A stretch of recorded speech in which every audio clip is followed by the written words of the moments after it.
National Weather Service in Morristown has issued a severe thunderstorm warning for Northwestern Campbell County, Northern Scott County, until 7 p.m. Eastern Daylight Time.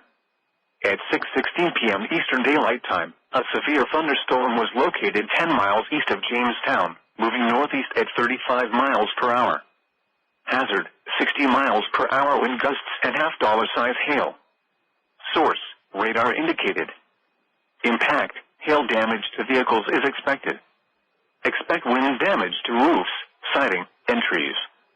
Locations impacted include Oneida, Huntsville, Helenwood, Winfield, Elk Valley, Ketchen, Honey Creek State Park, Big South Fork National Park, and Rugby State Park. This includes Interstate 75 in Tennessee between mile markers 145 and 152. Prepare immediately for large hail and damaging winds. People outside should move immediately to shelter inside a strong building. Stay away from windows.